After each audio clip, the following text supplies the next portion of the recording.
Afternoon, students.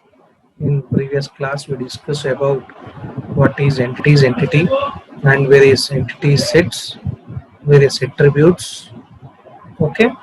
Now, in this class, we are going to discuss about what is a relationship and what are types of a relationship and degree of relationship and how we construct the ER diagram and various design issues of conceptual design. Okay, so before going to start this topic relationship, what do you mean by relationship? Means it is a represented by diamond shape. First of all, we represent relationship in diamond shape.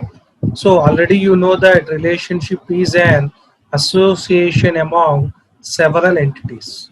So relationship is a association among several entities. Okay, consider an example. We have a relation called customer entity and a relation called as account entity. In that customer entity, we have a name called as ACE, and account entity is account ID as A102. Now, the relationship set is nothing but the mapping between from one entity to another entity. Okay, the information which is not available in this entity and this entity, but it has a relation, it has an information in particular particular relation called as a relationship set. Okay, that is an information which is not available in this entity and this entity, but whatever we want information, that information is available in relation, that is called as a relationship set. For example, I ask a question that when this customer create an account, okay, when the customer create an account, okay, but the creation is nothing but the date when he create a particular account. Okay, so that account, the date information is not available in customer relation and not available in account relation, but the the information is available at depositor. Okay, so that is called as a relationship set. Okay, so mathematically we discuss as the relationship set is a mathematical relation among n greater than or equal to 2, where n is nothing but number of entities each taken from entity set. Okay, we have, these are the entities E1, E2, En. These are different entities which belongs to entity set. This belongs to entity set and this belongs to entity set. So entities, more number of entities or belongs to entity set, that is called as relationship set also.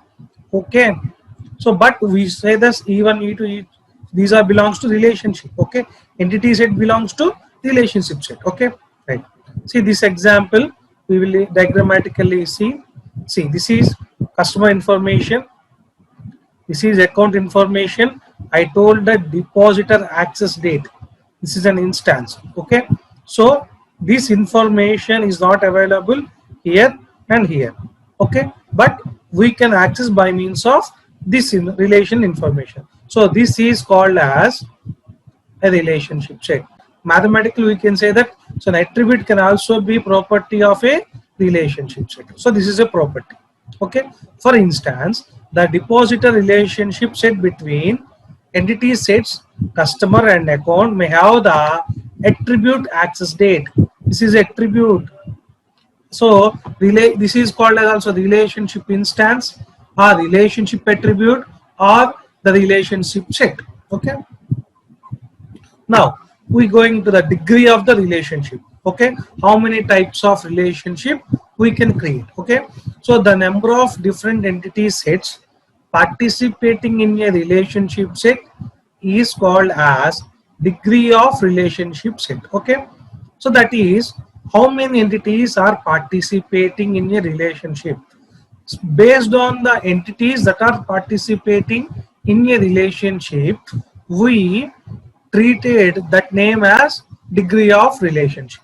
For example, first one is unary relationship, second one is binary, third one is ternary, and fourth one is n-ary.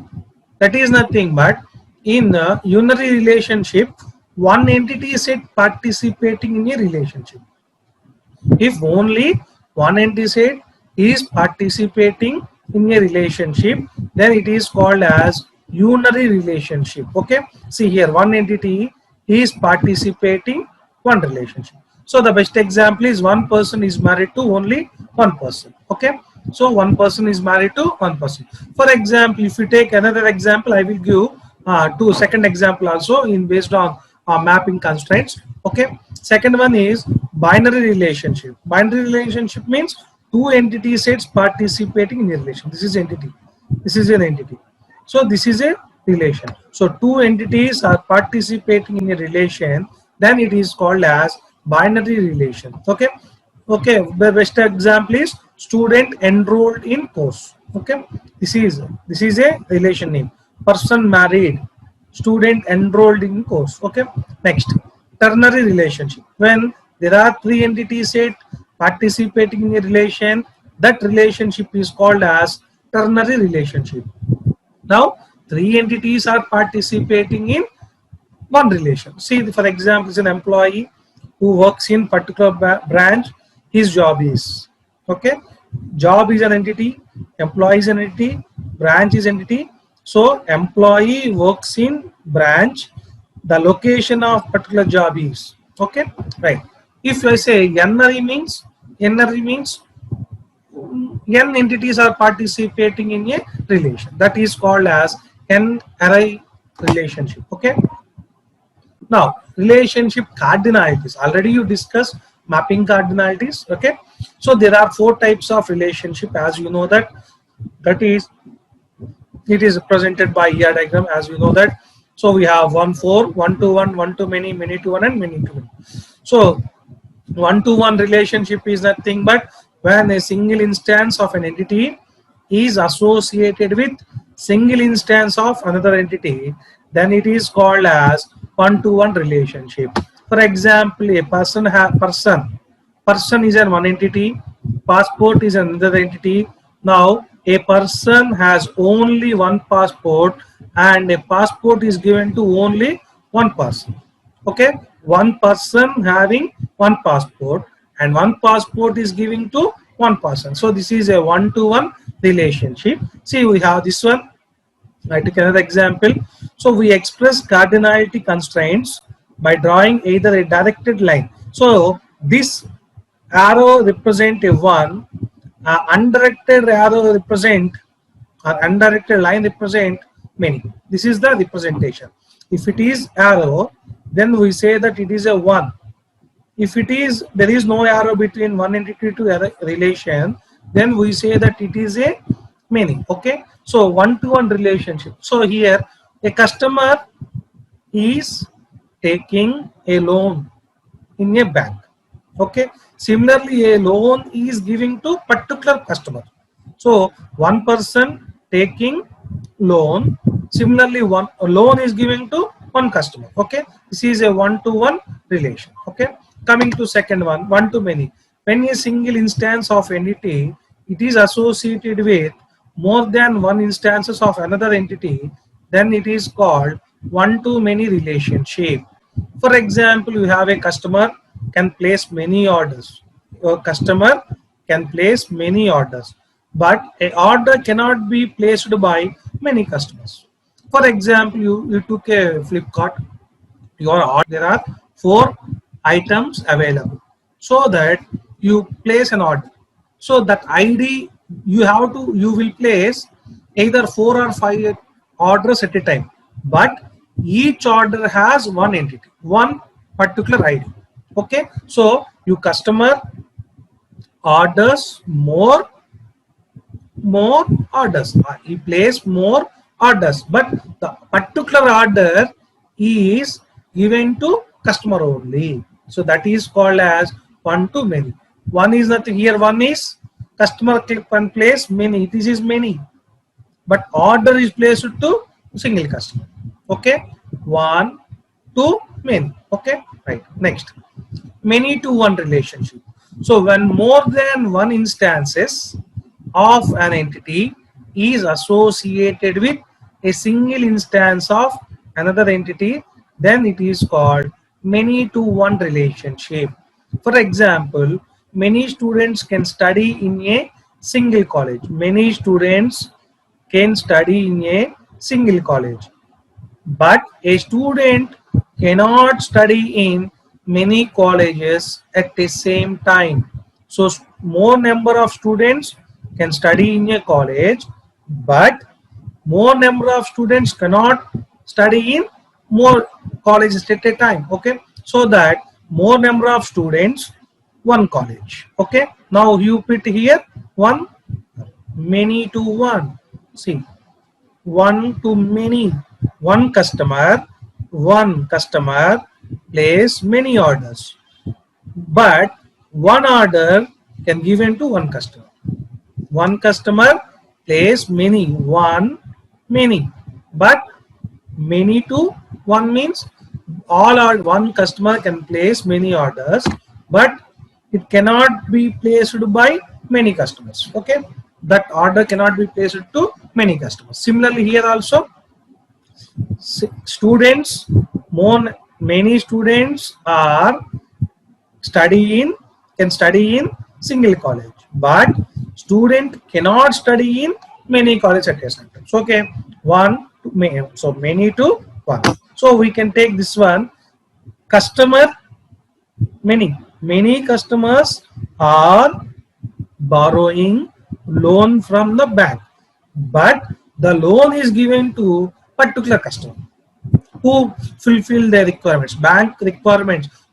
That person only can borrow the loan. So many customers can apply loan, but the loan will be given to fulfilled customers. Okay, next, last one is many to many. That is when more than one instances of an entity is associated with more than one instances of another entity, then it is called many to many relationship. So for example, a student can be assigned to many projects and project can be assigned to many students. So now students are assigning more projects. So similarly, different projects are assigned to different students. So many to many, so that we can there is no arrow between student to assign and assign to project. Okay.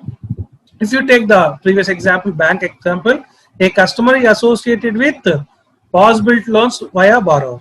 A loan is associated with several customers via borrower. That is here we say this one, in this many to one relationship, all customers, that is that many customers are applying loan or borrowing loan from the bank, but who fulfill the requirements of the bank, then only that particular customer will give. Okay, similarly, if 5 persons are applying bank borrowing loan from the bank, five persons fulfill the requirements of the bank, then loan will given to 5 persons. So many to many is nothing but many number of persons are borrowing loan from the bank.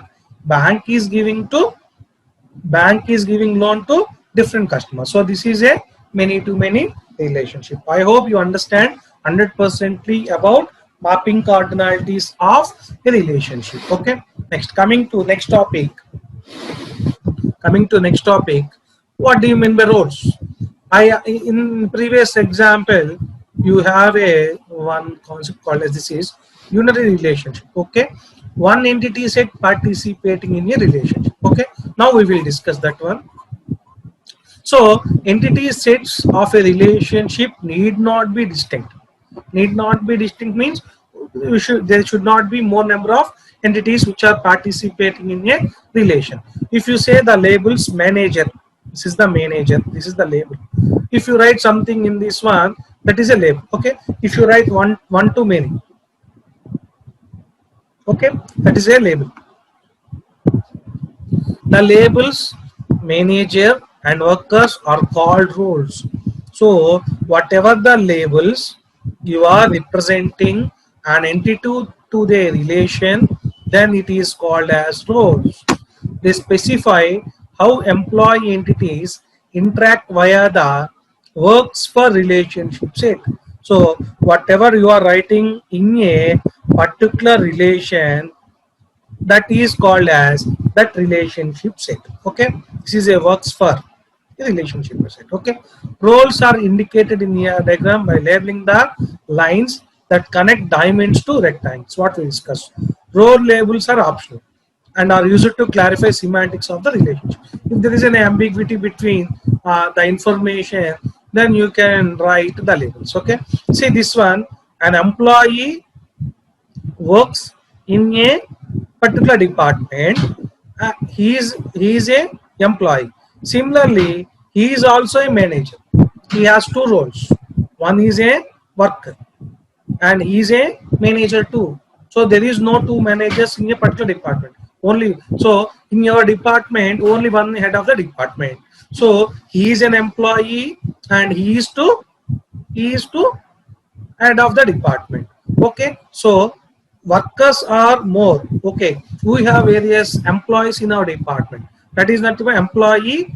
More number of employees are works in department, but only one is the manager. That is only one is the HOD. So that is the unary relation. This is a unary relation example, but we are saying that roles are nothing but class labels that is associated with entity to relationship set. Okay, so these are optional. Okay, why we are using means for understanding the semantic meaning between an entity to relationship. Okay, next, participation of entity set in a relationship set. So I'm saying that we have various entities which are participating in a relationship, so that among various entities which are participating in a relationship, so which is the strongest entity and which is the weakest entity. Okay, already we discussed. Similarly, which is called as total participation in a and partial participation. If you are taking the strong entity manner, or in which the terminology, if we discuss the terminology based on entities, then we can say that entity, strong entity and weak entity. If same was discussed in relationship, which is a strong and which is a weak, then it is called as total participation and partial participation. See, total participation indicated by double lines. This is the double lines. Okay, this is the total participation. So that is partial participation is nothing but they should not be any double lines. Okay, total participation indication by, so every entity in the entity set participates in at least one relationship in the relationship set. So relationship is nothing but this one, relationship set is nothing but borrowing. Okay, so example, participation of loan in borrower is total. So we have various customers, we have 10 customers. Among 10 customers, 5 are taking the loan. So that is nothing but out of 10 we are taking 5 members. So do you have only, here we have only 5 rows, here we have 10 rows. We have 5 rows and 10 rows. Clear? In loan table, in customer table, which consists of attributes ID, name, street, city. Similarly, loan has loan number and amount. Okay, clear?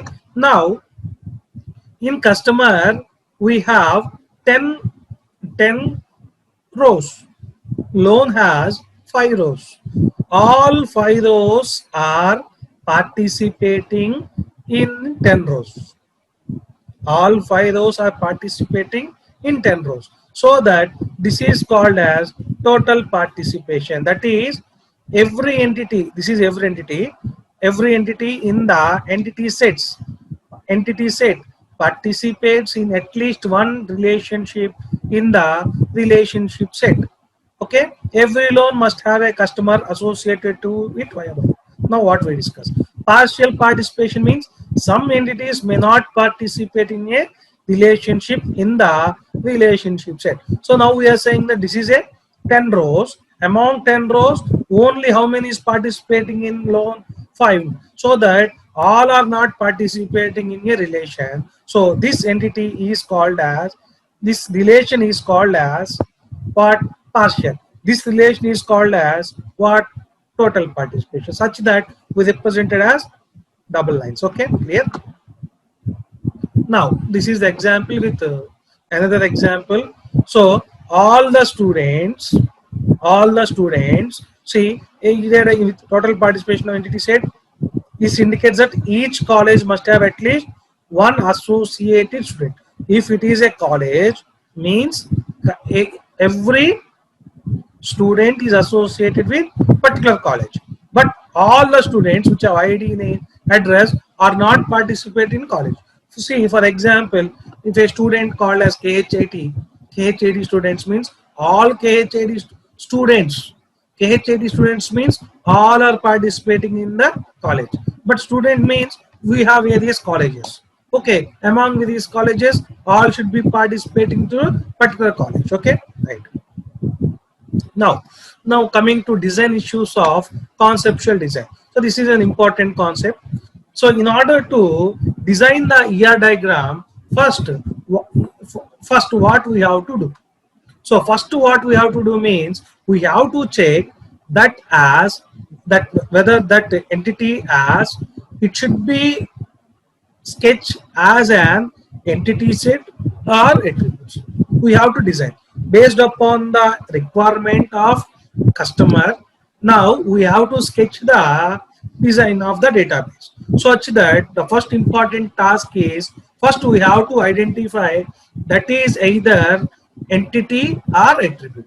Okay, choice mainly depends on the structure of enterprise being modeled and on the semantics associated with the attribute in question. So I have to understand, I have to get the data of address. So now student address. Okay, now the student address has to take in either entity set or attribute. Okay, if I want student name, I don't want the address. Now address should not be divided as an entity. So address is one of the attribute. Okay, if I want address of the student, now student address consists of door number. Okay, next address of the street, landmark, pin code, and name, and all these things. Okay, now it has something multi-composite attributes. Now, so that the attribute whatever taking address, it has a composite attributes. Now instead of taking the composite attribute, now you have to that take in address as an entity. Okay, if I want ID, not address, so that address has to take the attribute, not an entity. Okay, so that based upon the requirement of the database designer that was given by the customer, you have to take this as either entity or attributes. After you identifying either entity or an entity's other attribute, now you have to take the which entity sets are participating in a relationship. So now the possible guidelines is to designate a relationship set to describe an action that occurs between entities. Now you are taking that address and ID. Okay, ID consists of one relation, address consists of another relation. Now we are taking two relations. So you are taking two entities, sorry. Now these two should be either in a one relation or not. You have to understand. Okay, first of all you are construct either attribute or entity set. Now you can understand either it is a entity or attribute. Now after understanding it is an either entity or attribute, now you have to sketch the whether which entities are participating in a relationship. Now this is second step. And third one is after identifying which entities are participating in a relation, now you assign that relation consists of either binary or unary or ternary or belongings. That is nothing but binary versus n-ary relationship. If you have two only, if you have two relations, then if you have two entities participating in a relation, then you can treat it that as a binary relation. If two or more entities participating in a relation, then you can treat it as a n-ary relationship. So placement of relationship attributes. So placement of relationship attributes. Now you have to place the all attributes that are participating in a relation. So this is the, and we have the various concept here is, after identifying binary versus n-ary relationship, now you have to check whether it is a n-ary or aggregation. So aggregation means that we will discuss later, but after identifying binary versus n-ary, now you have to identify whether it is n-ary relationship or aggregation. Okay, aggregation means simple. Two relations are participating. Now here only one relationship. Only one relationship between two entities. Here the relationship, one relation between two or more entities. Now you go to the aggregation means two or more relations participating. Two or more entities or not. Two or more relations. Okay, you have to find out. So we will discuss next class. Okay. So design issues of conceptual design consist of, you have to sketch whether entity or attributes, sketch whether entities or relationship, a sketch binary versus n-ary, and last n-ary versus aggregation. Okay, next, how we steps to create an ERD. Okay, these are the following the steps to create an ERD. First one is to identify entity. Next, identify relationship. This is what we discussed. Identifying relationship, following cardinality. Next, identify attributes, create ERD. Okay, now we are taking an example. We have the course, we have a student, we have a professor. So identifying these are entities. Okay, first you have in a university ER diagram, which consists of students enrolls in a course. A student must be assigned to at least one or more course, and each course is taught by a single professor. To maintain instruction quality, a professor can deliver only one course. See, this is a, if two professor is moving to two or more courses means there will be a lack of quality. Okay, so instead of lack of quality, if one professor is going to one course, so that the quality will be improved. Okay, so we have three entities called as student, course, and professor. Okay, we identifying these three as